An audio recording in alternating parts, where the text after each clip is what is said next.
Assalamualaikum warahmatullahi wabarakatuh. Alhamdulillah wassalatu wassalamu ala ibni abdillah ma ba'du.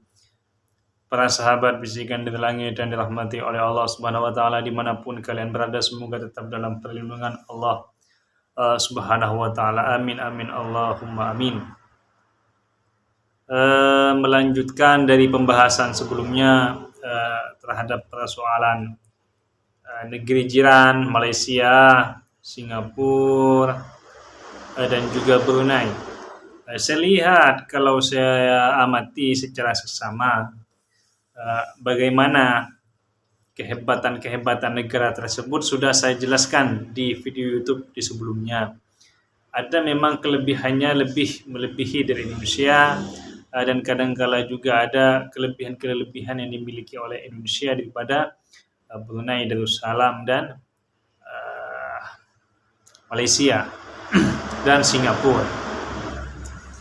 Saya saat ini melihat bagaimana kelebihan India itu daripada negara Brunei Darussalam dan Malaysia. Kalau memang secara kemegahan, memang mungkin Malaysia dan Singapura ini lebih wah daripada negeri Vrindavan tersebut.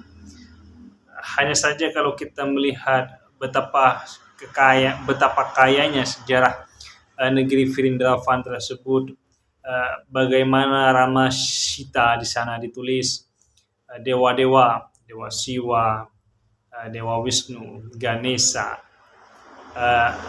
Raja Taksaka, si raja penjahat atau si raja ular, atau bagaimana sejarah Bharatayuddha diabadikan antara pertempuran Pandawa dan Kurawa, bangsa Arya dan bangsa Dravida di sana diabadikan dan ditulis di dalam sebuah kitab Bhagavad Gita. Ini adalah suatu yang istimewa yang tidak dimiliki oleh bangsa-bangsa manapun. Amerika tidak memiliki sejarah yang luar biasa seperti yang ditulis oleh bangsa-bangsa India ini, sehingga pencatatan tersebut sampai saat ini masih eksis dan dianggap sebuah fenomena kesucian oleh umat agama Hindu.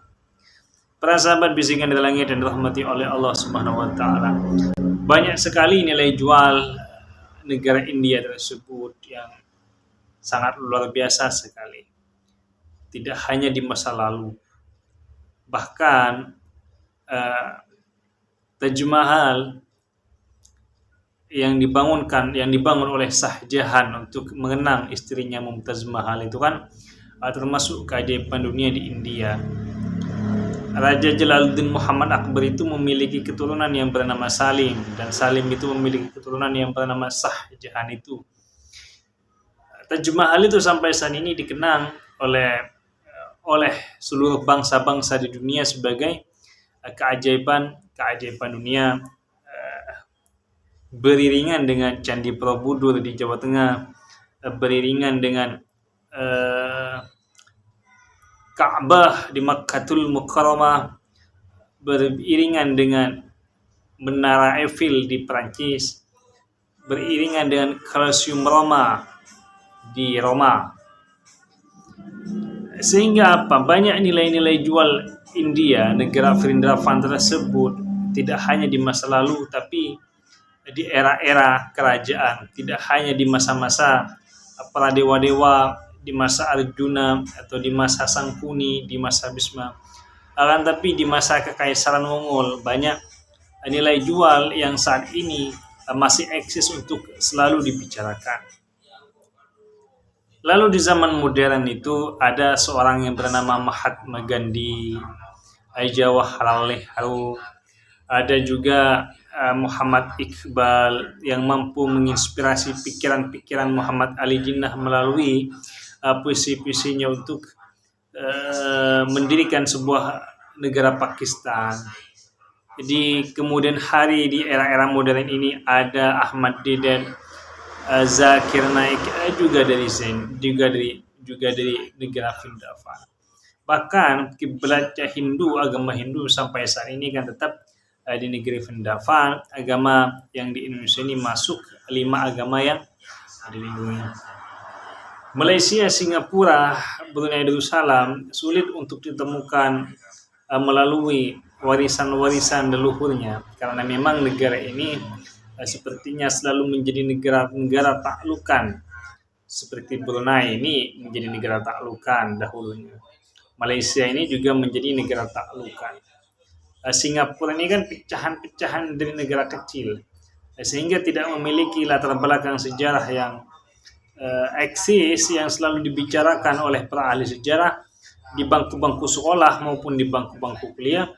Hanya di kemudian harilah, hanya di masa-masa modern lah ketiga negara tersebut yang dianggap eksis dijadikan sebuah pertemuan internasional dan dijadikan sebuah ajang pertemuan atau menjadikan ajang sebuah negara modern di Asia Tenggara ini. Para sahabat bisikan dari langit dan dirahmati oleh Allah Subhanahu wa taala. India telah banyak membuktikan melalui sejarah-sejarah yang panjang. Banyak sejarah di sana ditulis melalui bagaimana dewa-dewa di sana ditulis sehingga menjadikan sebuah agama yang bernama agama Hindu. Lalu banyak para raja-raja di sana, raja-raja besar, raja-raja agung yang sejarahnya selalu ditulis oleh tinta-tinta emas di kemudian hari. Lalu banyak para pejuang-pejuang seperti Indira Gandhi, Mahatma Gandhi, yang lalu kemudian banyak menginspirasi tokoh-tokoh dunia untuk mampu memerdekakan negara-negara yang terjajah. Maka dari itulah India ini tidak bisa dilepaskan oleh sebuah sejarah yang totalitas, oleh sejarah yang memang membanggakan sejarah India itu sendiri, sehingga mampu merasuki otak-otak dan pikiran-pikiran anak muda sekarang bahwa India jauh lebih unggul di masa lalunya daripada negara yang saya sebutkan seperti Malaysia, Brunei Darussalam maupun Singapura. Wallahu a'lam.